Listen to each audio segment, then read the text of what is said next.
Bendiciones para cada uno de ustedes. Para mí es un gusto saludarles nuevamente y darles la bienvenida a una edición más de Reavivados por su palabra. Hoy meditaremos en el capítulo número 4 de la segunda carta a Timoteo. En el capítulo de hoy, Pablo advierte a Timoteo de ciertos grupos religiosos y fanáticos que enseñaban doctrinas diferentes a los que establece la palabra de Dios. Eran doctrinas que la finalidad era minar la fe de los creyentes, disipar la iglesia y llevarlos a la apostasía. Hoy hablaremos de dos de estos grupos y veremos cómo Pablo, de manera muy simple, le enseña a Timoteo el cuidado que debe tener de estos grupos y qué cosas son las que ellos enseñaban. Veamos cuáles son las lecciones que nos deja el mensaje de este día. Notemos lo que registran los versículos 1 al 5. Quiero que por favor pongas mucha atención, porque estos versículos son muy conocidos dentro del mundo cristiano. Es un texto que muchas veces se ha convertido en un pretexto. Dice así: el Espíritu dice claramente que en el último tiempo algunos se apartarán de la fe, escuchando espíritus engañadores y a doctrinas de demonios. Con hipocresía hablarán mentira teniendo cauterizada la conciencia. Prohibirán casarse y mandarán abstenerse de alimentos que Dios creó para que con agradecimiento participen de ellos los fieles que conocen la verdad. Porque todo lo que Dios creó es bueno y nada hay que desechar si se toma con acción de gracias, porque queda santificado por la palabra de Dios y por la oración. Son textos muy conocidos, ¿verdad? Son textos que muchas personas han venido a querernos enseñar algunos principios que están sacados totalmente de su contexto. Aquellos que no escudriñan las escrituras con sabiduría y únicamente utilizan la Biblia para ampararse en su propio estilo de vida, llegan a dos conclusiones. La primera conclusión que llegan es que estas doctrinas que aparecen aquí, prohibir casarse y algunos alimentos, abstenerse de algunos alimentos, lo atribuyen a ciertas doctrinas o a ciertas iglesias que hoy en día funcionan. Y la segunda conclusión a la que llegan es que con la oración todo queda santificado y podemos comer lo que nosotros queramos.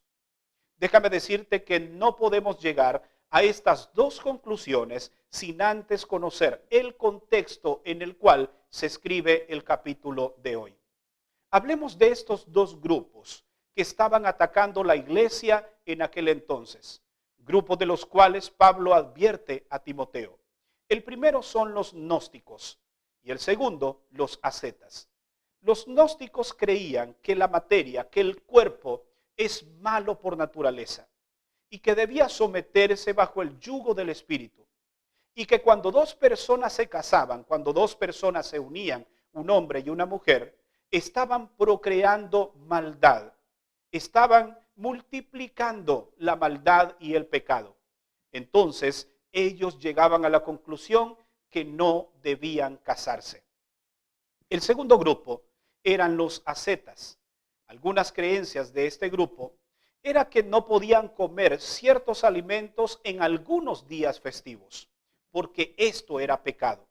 Y siguiendo la línea de pensamientos del grupo de los gnósticos que decían que el cuerpo era malo por naturaleza, había que castigarlo con largos días de ayuno.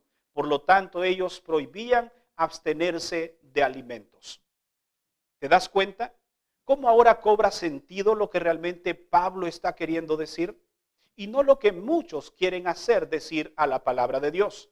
Ahora, si tomamos esto de manera literal y hablamos textualmente que la Biblia está dando permiso a que tú puedas comer lo que quieras porque con la oración queda santificado, déjame decirte algunas cosas. La primera, Pablo no está hablando en este texto de animales limpios o animales no limpios. Ese no es el tema. En segundo lugar, agradecemos únicamente aquello que Dios nos ha dado permiso o autorización de hacer uso.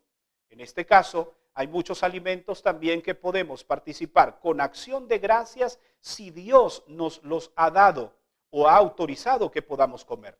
En tercer lugar, todo lo que Dios creó es bueno. Esta frase no puede encajonarse en el contexto de la comida, porque Dios creó, por ejemplo, algunos animales. Dios creó al caballo, pero el caballo es bueno para montar, para trabajar. Dios creó al burro, pero el burro es bueno para otras funciones, pero no es bueno para comer. Entonces no podemos tomar literalmente esta frase de decir todo lo que Dios creó es bueno. Así que no estamos hablando en términos de comer o no comer. Y en cuarto lugar, si hemos de hablar de alimentos limpios y no limpios, el versículo 5 nos dice que queda santificado un alimento por dos cosas: por la palabra y por la oración. Es decir, que hay dos filtros por los cuales tiene que pasar. Cuando tienes algo frente a ti que quieres comer, lo primero que debes hacer es pasarlo por el filtro de la palabra de Dios. ¿Permite Dios que yo coma esto o no lo permite? Si Dios lo permite, entonces ora, santifícalo con la oración. Pero si la Biblia te dice no comerás, no es ni siquiera necesario orar por ese tipo de alimento. Esto es, en el contexto de tomar literalmente estos versículos y ampararlo a que podemos comer lo que queramos y no lo que Dios nos ha establecido. Pero ya hemos aclarado que realmente no ese es el tema que Pablo está tratando, sino está atacando a estos dos grupos que están trayendo doctrinas falsas de demonio a la iglesia en aquel entonces. Pablo, después de darle esta explicación al joven Timoteo, se ocupa de darle algunos consejos, entre ellos, número 1, nutre la fe de la iglesia con buena doctrina, versículo 6. El segundo consejo es, aprovecha tu juventud, sácale todo el provecho que puedas, utiliza tus fuerzas y que nadie la menosprecie, según el verso 12. Un tercer consejo, sé ejemplo en todo. Pablo le menciona a Timoteo que debía ser ejemplo en conducta, en palabras, en absolutamente todo. Otro consejo es enseña con autoridad las escrituras, según el versículo 13. Y finalmente, entrega tus dones y tus talentos al servicio de Dios. De esta manera, Pablo expresa consejos maravillosos para que Timoteo pueda conducirse y que se cuide de este tipo de doctrinas. Ahora, cuando leas este texto, léelo a la luz de su contexto y no dejes que nadie te engañe o te haga creer otras cosas que realmente la palabra del Señor no está pronunciando. Para finalizar en esta hora, quiero recordarte que la única manera como tú puedes mantener una sana doctrina, la única manera como puedes mantener la vigencia de la palabra en tu corazón es escudriñándola. El salmista David dijo que guardando la palabra en el corazón era la manera como él no pecaba contra el Señor.